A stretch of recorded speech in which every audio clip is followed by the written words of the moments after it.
I'll be back with another full 15 minutes of all the late news at 11 o'clock. Coming up, Gene Shepard.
Yes, it stifles the brain. I agree with that. It does stifle the brain.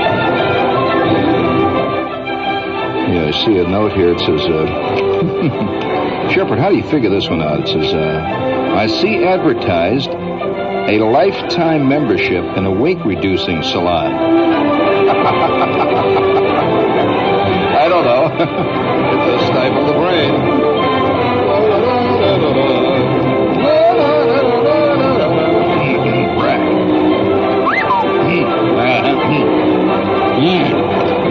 Gotta get warmed up here.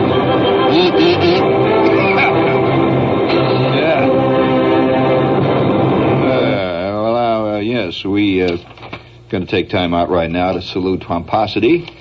I think pomposity. Hey, that's one of the great lines I remember from a play. I'll give you a question. This is not really a trivia question. It's a literary question. A character in a play stood center stage and looked out at the audience with imperious, great vast imperiosity. He looked out over the audience and he said, I quote, "Mendacity, boy. Mendacity, boy. That's what the world is about. Mendacity. Mendacity." I did that well, don't I? Who was the actor and what was the play? I thought, oh yeah, man. And speaking of pomposity, I'd like to salute, we got a note here from one of our spies. He said, Shepard, he said, do you know now that the trash cans are labeled at Rutgers University? He says, do you know how they label them now over at Rutgers? He says in big letters, anti-pollution receptacles. He says, can there be anything more pompous than an organization with pompous garbage cans? I don't make the news, friends. Yes, I'm flouting a dead horse. Speaking of flouting dead horses, we have been just late. I guess it's the spring. We've been inundated by completely out of control requests from people for Shepard to play more of his nose flute and more of his Jew's harp. And I think, to salute the fact that summer is not too far away, and I just feel the sap rising all over the place. I say to hell with it, let it all hang out, right? So what do you say? Come on, 1, 2, 3, 4, bring it up big.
but that's just a practice session there. Would you give me Washington and Lee's swing on the second side there, please? You will, Herbert.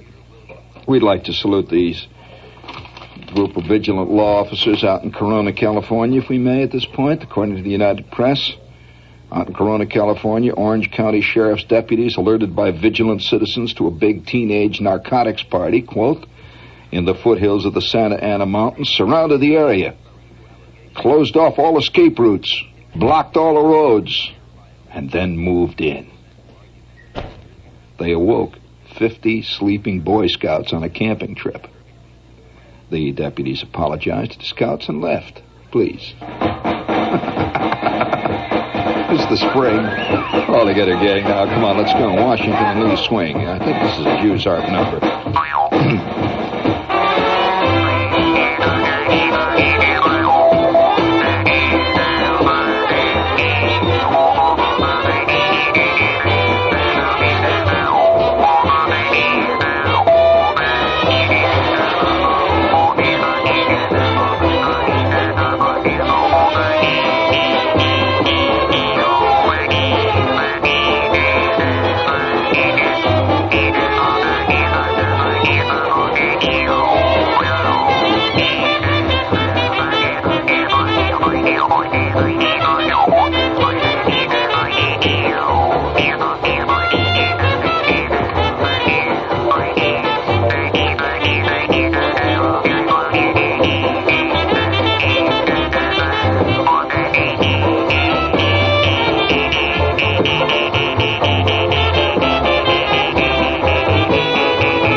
Good. Thank you. I'd love to get the clinkers out of this thing once in a while. 1, 2, 3, 4. Hello, test. Hello. It's working. I just like to check the equipment here. It's all right. Yes, indeed. Oh, I'd like to, if I may here, I'd like to also salute somebody else here in Washington. I'd like to salute the, I don't know how to say this, but I think a new subject for study should be rampant dildockery. I am serious. It's an important problem. Did you see the quote from the Department of Health, Education and Welfare, HEW? Well, they have proposed a $23,000 study to find out why tiny tots fall off tricycles. Did you hear about that? Oh, it's a whole big study. They're going to find out why they get study, you know. The title of the proposed study, Representative William Shirley of Iowa said that Thursday, and he's very mad about it, the title of the proposed study is, and we quote, "The Evaluation and the parameterization of stability and safety performance characteristics of 2- and 3-wheel vehicular toys for riding. That's a long, involved title, meaning they're going to figure out why people fall off bikes. Well, I suppose HEW can do something. Ultimately, the study proves that there's a thing called the law of gravity. And they'll come up with that there's a strange force that pulls down on people. And by George, we should pour everything we've got into defeating this force. Just realize what would happen. Airplanes wouldn't fall down anymore. And but this is the kind of study I think I'd like to get involved in. Can't you see them doing it? I can see them getting a whole bunch of little kids, to ride tricycles back and forth and taking pictures in slow motion as kids fall off. And $23,000. Well, of course, that's a small study, actually. When you take $23,000, you could, you can't buy much for You can't buy much of an investigation, high-level investigation, for $23,000. Probably half an hour or so. They'd sit around and talk about it. But this kind of thing, is part of our time. We have to accept it. Speaking of high-level investigations, I don't know whether you've ever gotten yourself involved in really high-power electrical equipment. Not many people have. They've driven past things. They see those mysterious machines over in the corner there of a field with a big high chicken wire fence around it and red and white signs that say danger, high voltage. And they never really gotten involved in anything like that except to drive past it and just look at it. Now, I suppose I shouldn't tell you a story about this guy, because this time of the year, you say, is a very nervous time of the year for me, because it was just at this time of the year, just in early spring, that one of the great, I'd have to say, one of the prime educational moments of my life occurred. I think there's a certain kind of person who, by the luck of the draw, and it has to be that. It has nothing to do with old times, good times, now times, yesterday times, tomorrow times. It's the luck of the draw. That a person who has somehow managed to escape traumatic experience, really fantastic things that get completely out of hand, where you're just a tiny cork bobbing on a vast sea of power. If you've been able to escape that throughout most of your life, you can have a somewhat fallacious view of the pitfalls that are available in life. You see what I'm saying? In other words, I'm saying that once you've gone through the Johnstown flood, you look at all rivers suspiciously. And I didn't go through this, but I'm just saying, I know that this is the way it must have affected people. I know that my feeling about things has been, affected by many things, as is the case with yourself. But I have had, I suppose, fortunate on one hand and misfortunate on the other hand. I have had a life which has been dotted with cataclysmic encounters with high voltage equipment. Now, most of you think getting a shock is a big thing when you get a shock out of the wall plug, right? That, friends, is greasy kid stuff. Really, that's like thinking that the time you set off the lady cracker and it went pop, that from that day on you knew about heavy artillery. Yes, indeed. Speaking of high voltage electrical equipment, this is WOR New York. 50,000 big fat watts. Now, they're not to be compared with the watts that you have in your light bulb. You look at your light bulb and say, well, what do you mean I got 100 watts right here in this thing? 50,000 watts isn't so much.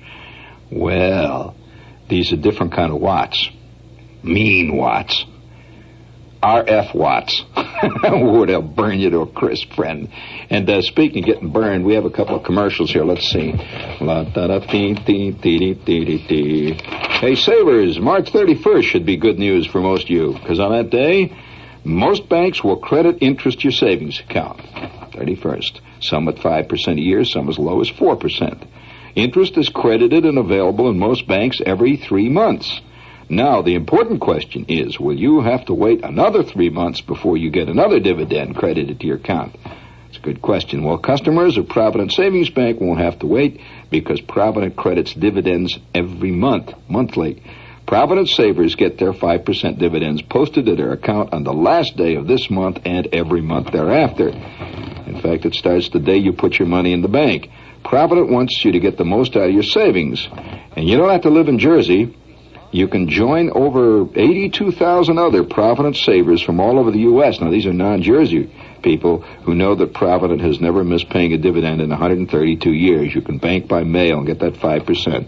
Just write Provident in care of me, WOR, New York, 10018. Or you can phone MU2-6800 right now. Operators are standing by.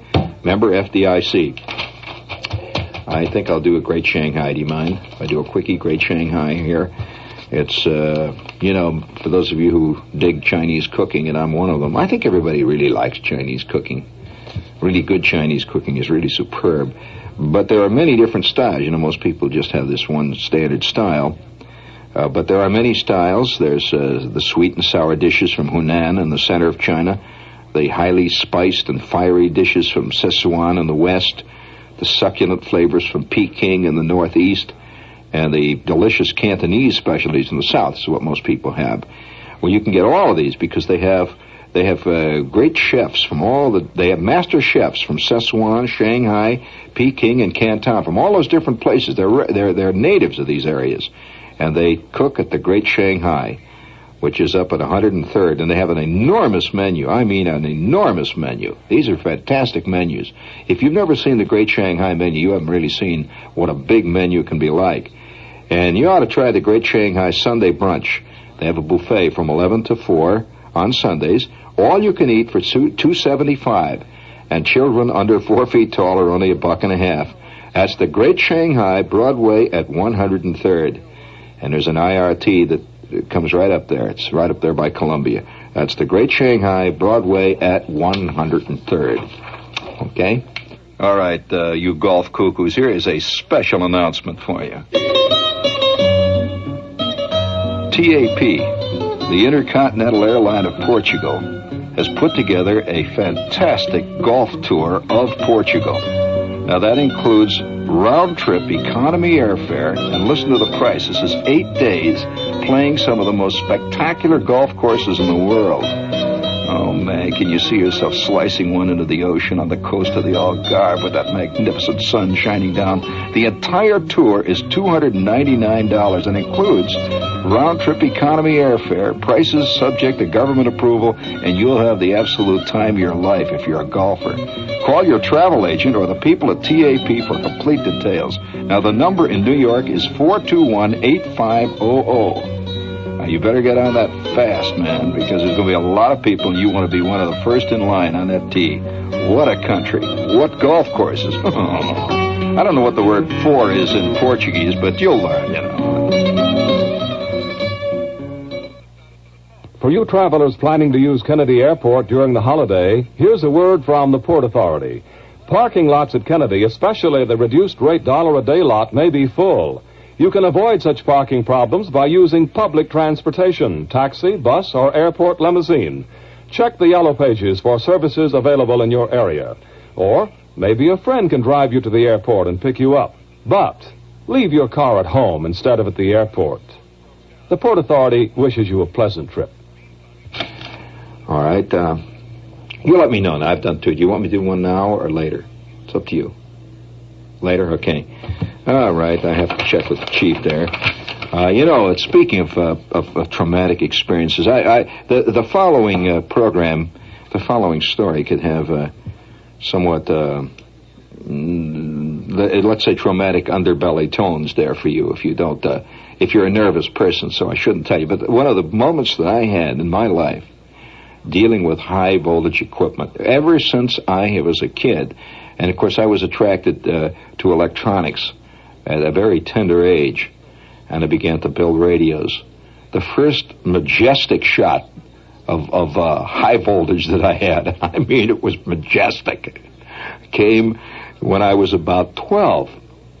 I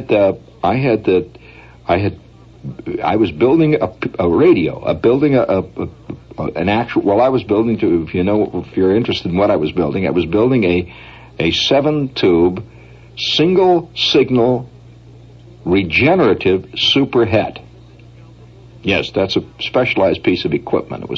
It was for amateur radio listening, and I was building this very highly involved piece of gear, not in a kit either. That's the point I must make. It was building it from scratch. Big difference. It didn't say connect L1 to L3 with a green wire 1.5 inches long. Did not say that at all. I was reading a diagram, sweating over it, deciphering a diagram which I had gotten from Allied Radio for 25 cents. And I had bought this power transformer at enormous expense.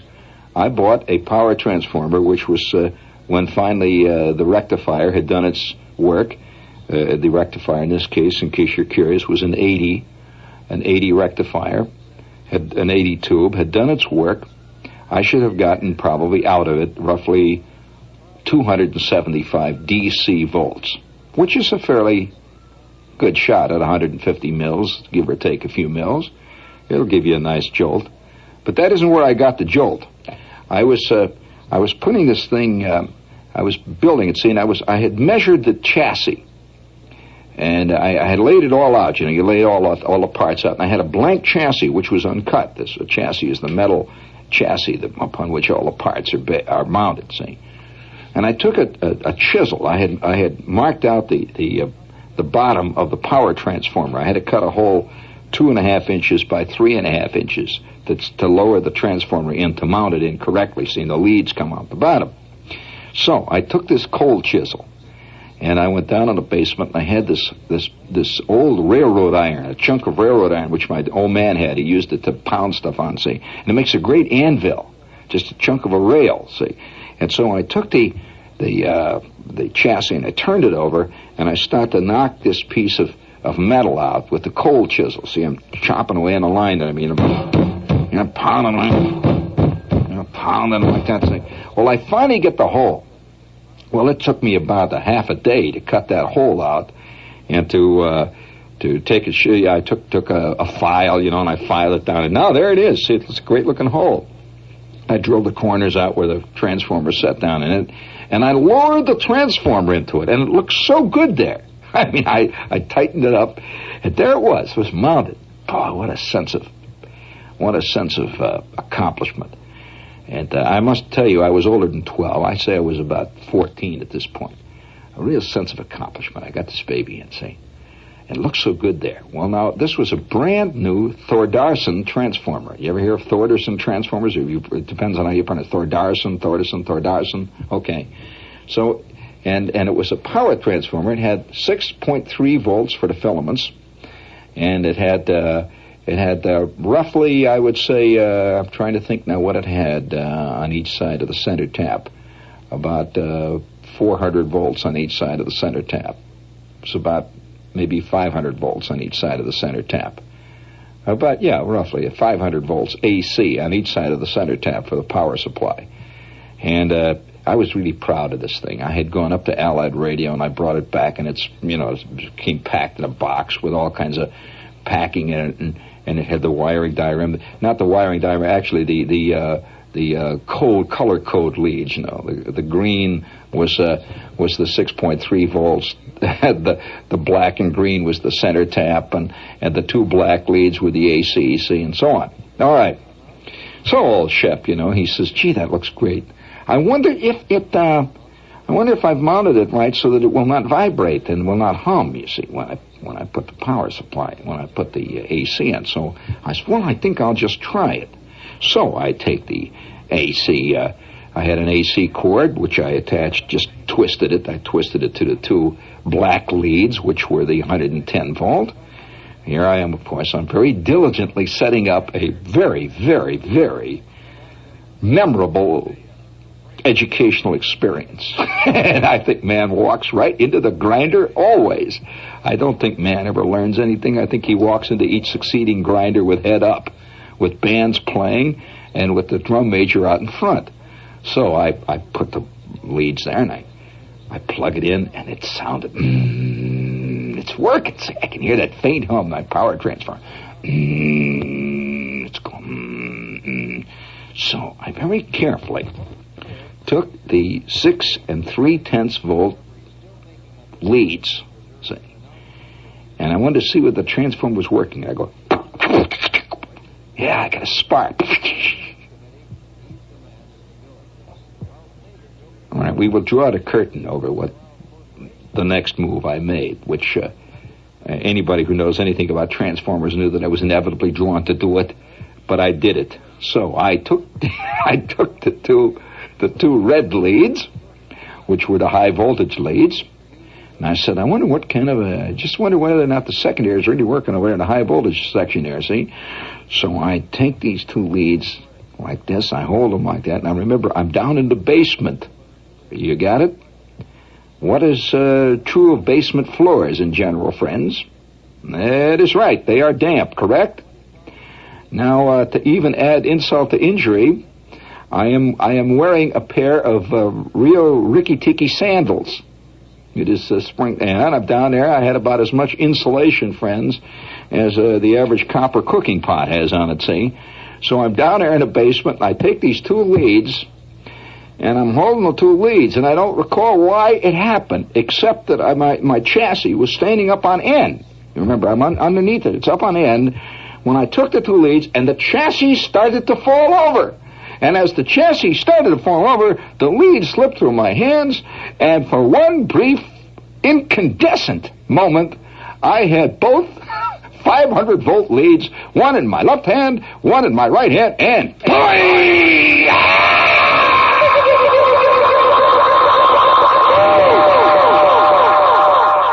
Well, it was an absolute foolproof test on whether my transformer was working. I knew for an absolute certainty that my transformer was not only working, but was working damn well. Blew the fillings right out of my teeth. I want to tell you that. My hair stood up straight for 3 years later. And I might point out also, it stunted my growth. They tell you that if you take enough shocks before a certain point in your life, you just won't grow. It's like, what a shock. Oh, holy smokes. Well, that was the beginning of an illustrious career spent continually battling and getting hit in the head by various types of electrical pieces of equipment. The next great adventure I had, see, man is inevitably drawn. He cannot pull himself back from this. 1 year later, I am now on the air. I've got my transmitter going, see, and I'm really on top of the world. And as you know, any of you out there who are hams know that now I'm not messing with receiving equipment. I'm messing with transmitting equipment. And at great struggling, I had gotten myself a UTC transformer, a United Transformer Corporation transformer, high voltage, which gave me roughly 1,250 volts of DC. Bum, ba-dum, bump. I want to tell you, if you don't know much about voltages, friends, that back in the heyday of the electric chair, the hot seat, the average voltage used by the average operator, the average hot seat, was around 2,000 volts, AC. Well, here I am playing around with voltage which approaches that. You agree, don't you, Herbert? Yes, indeed. And it is lethal. I mean, in the best sense of the word, it is lethal. Well, I had the 1,250 volts, and of course I had all the usual safeguards, which mean I had a 64-cent bleeder resistor in there, which I thought, would made it safe, plenty safe. I had a switch on it, which said off and on. Figured when I turned it off, it was off. When I turned it on, it was on. Well, that was a very bad error. For those of you who are not familiar with the processes that go into the rectification and the filtering of AC current producing a DC, condensers have a tendency to store up power, a lot of power. So one day, my rig has been off now. I have not even been working with this rig, say, for about 3 days, which is probably what saved my skin. Had I done it the day after, it would have been goodbye, Charlie. But my rig has now been off the air for about 3 days. See, so I'm on top of the world. I come in after school one day. I'm 9 feet tall. I'm a clear-eyed, hard-hitting youth type. See, and I walk into my front bedroom where my rig was, and it was on a rack and panel. You see, I had built it up on this 4.5-foot rack, which I had bought at great expense from Allied Radio, and it sat on this desk, and it had shelves. There were 3 different shelves, 1, 2, 3. Now, the top shelf was the final stage of the transmitter. The middle shelf was the modulator. The bottom shelf was the power supply, and I figured if I stayed away from the power supply, I'm safe. Well, I walk into my pad there, and I said, I think I'll go on the air. And then I look up to the top, and I see that I have the 40-meter coils in. 40 meters, see? So I think I'll go on 20 this afternoon. And without any further ado, and without thinking any more about it, I grabbed a hold of the part of the metal, incidentally, I don't have to tell you, the metal rack and panel to brace it up, reached up, and I grabbed a hold of the final tank coil, which was a B&W banana plug-in type coil. I was going to withdraw it to put in the 20-meter coil, and as my hand lands on the coil, boom!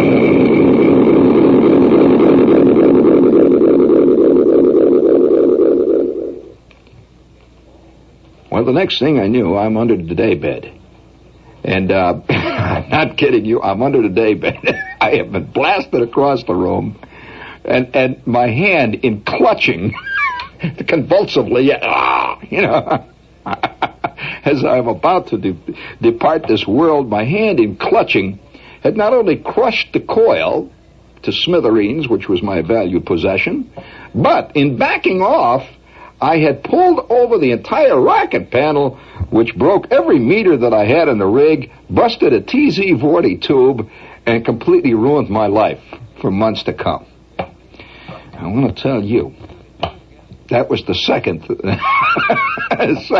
encounter with the dynamic forces that lie just under every privet hedge, waiting to leap at you. Now, the third and the most cataclysmic of all, of course, I have saved to last, like all good storytellers. These are just prelims. That's all I got to say. They're prelims, and I will tell you what now. Before I do that, I have a couple of little ding-dongs here. For one, for all of you kids, this is a very important thing. Now, there's 2 big things that are going to happen. For all of you kids, and I've been looking forward to this for months. I've been invited by the library.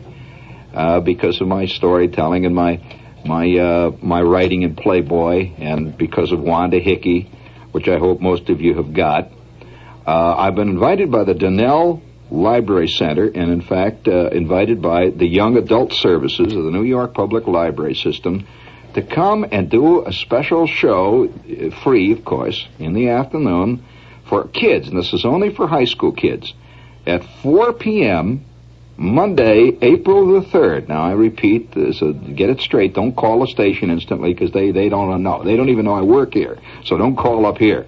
It's Monday, April the 3rd, 4 p.m., and it's going to be at the Donnell Library Center Auditorium. It's the auditorium of the library there at 20 West 53rd Street in Manhattan. And we're going to do a show there. The auditorium will open at 3:30. It's not a show. We're going to have a question and answer period. We're going to tell, in fact, the subject is how to tell a good story, and I'll tell a few to illustrate. Okay? And the auditorium opens at 3:30. Kids only. No ticket required. I repeat, it's going to be Monday the 3rd, 4 p.m., Donnell Library Center. That's Donnell Library Center, the auditorium, at 20 West 53rd Street in Manhattan. And it's sponsored by the Young Adult Services of the New York Public Library. It's going to be fun. And all you kids come on down, and we're going to do a ding-dong. It's going to be more fun, really, I think, than our press conferences. And we got another big thing. All right, now listen, I'm just going to have to tell you again, we've been getting letters and people have been calling up. Please don't call here. Here's the whole dope. Stagger Wing Productions is presenting me. I'm going to do a big live show over in Jersey Red Bank, New Jersey, in the Carlton Theater. And that's right downtown of Red Bank, and it's easy to get to. It's just off the Garden State Parkway. And there's only one performance. One. And it will be at 8 o'clock, April the 7th. Now, it's a Friday night, so get your babysitter and all that. Now, here's how you get the tickets.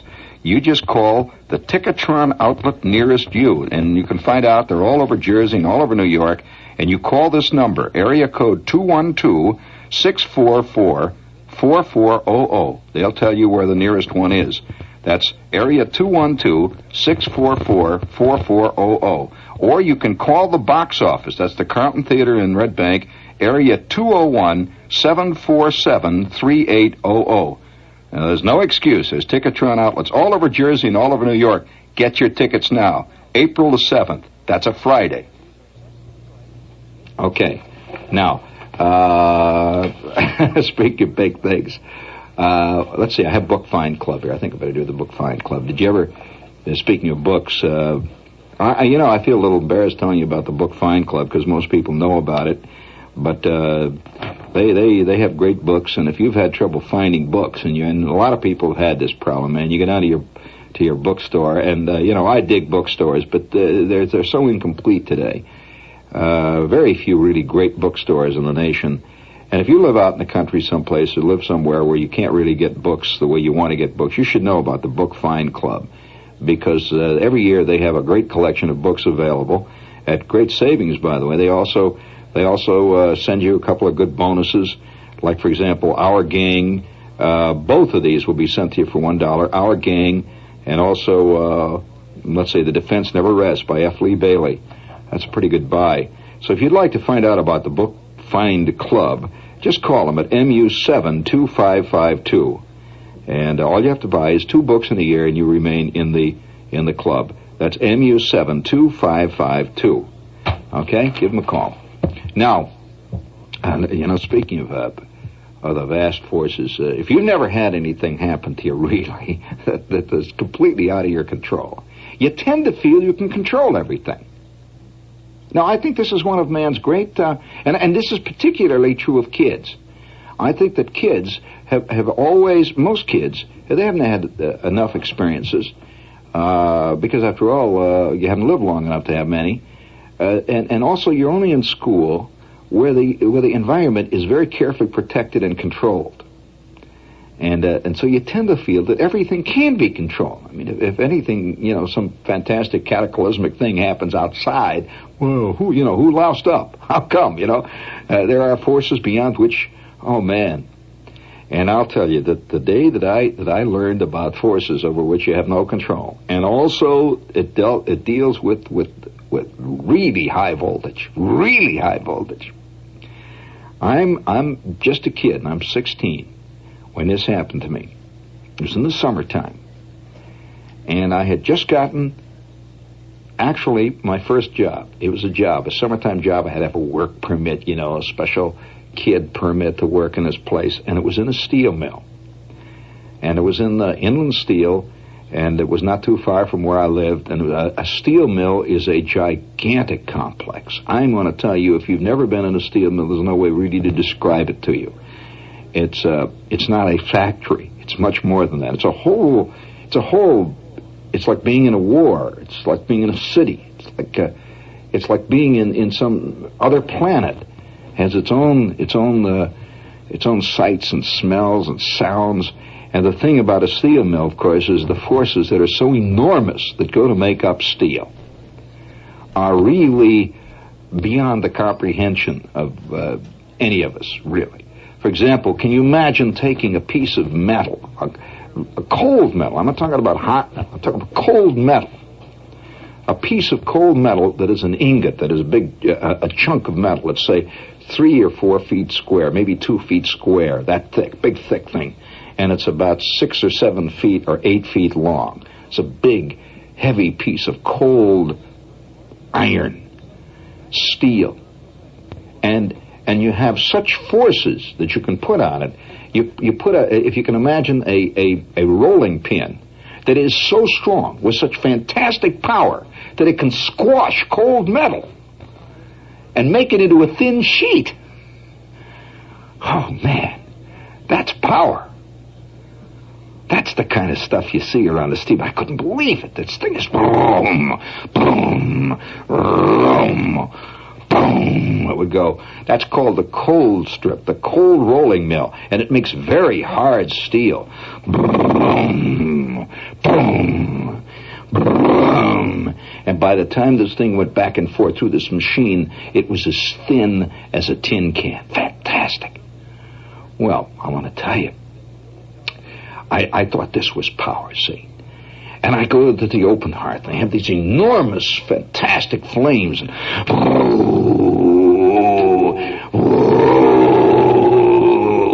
roaring flames pouring out with enormous heat. You could feel the heat for miles around. I thought this was power. One day, I am walking along with my mail sack. I'm delivering mail, see. I'm about to meet real power. I'm walking along in between two huge buildings, these enormous buildings, like between two big cliffs. And right next to me is a freight car. In fact, a whole line of freight cars right next to me, and they were parked next to this building. And I'm walking along, sorting my mail as I go. And ahead of me is a great big conglomeration of what they call the AC number 2 electrical plant, where they generate all the electricity for this big mill. Tremendous towers, high-tension wires, big generators in there. And I'm walking along, see, and I could hear the ground thundering because of this generator. And behind me, the open hearth is going. Well, all of a sudden, I hear a different sound. A funny sound that came in over all of them. It is a sound like a freight train. It's coming closer and closer, and I can hear it. It's going. You know how the sound of a freight train is? It's going. And then it comes right on me. It goes. I can't believe it. Right over my head, and about 100 feet ahead of me is a fantastic twister. It is a tornado. It just came out of the blue, and it's moving right in front of me. I grab a hold of the side of the freight car, and I hang on, and the next thing I know, all of my mail just flies out, and it's gone. I could feel these fantastic forces, and all the high-tension wires start collapsing, and I saw a gigantic transformer. This transformer was up on the top of the high-tension pole. It must have weighed 12 tons, an enormous transformer. It flew up in the air like a softball, like somebody had bunted a baseball. It just went whoop, straight up in the air. It rose. Instead of falling, it rose. It twisted about 3 or 4 times and then headed straight for the ground, and boom! It flattened the brand new Ford that was sitting out there, right underneath that tower, just flattened it. And I saw great sparks as the wires are flying off. Tremendous arcs. And that incredible tornado didn't even bat an eye. The number 2 AC plant had about as much power to this tornado as a 1.5 volt worn ever-ready battery has about the time you're ready to throw away. The real power was this tornado.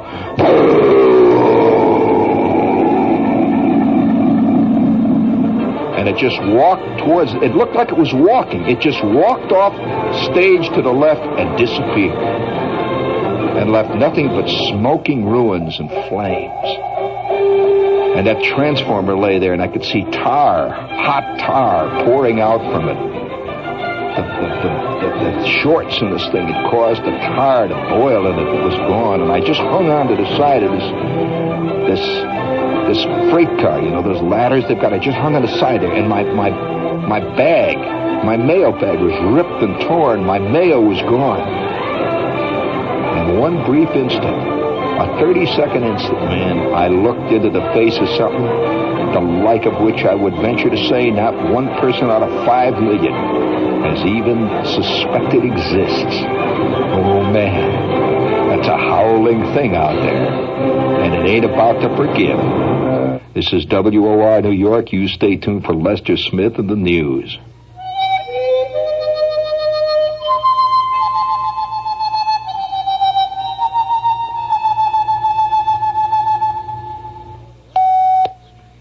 News and detail on the hour from the WOR newsroom. After conferring today with executives of the nation's biggest food retail outlets, Treasury Secretary John Connally promised what he termed a satisfactory decline in meat prices in the coming weeks. Connally explained his prediction by saying that beef and pork prices have reached the peak at the wholesale level. The retail chiefs also agreed that meat prices would drop instead of increase further, but they didn't say by how much.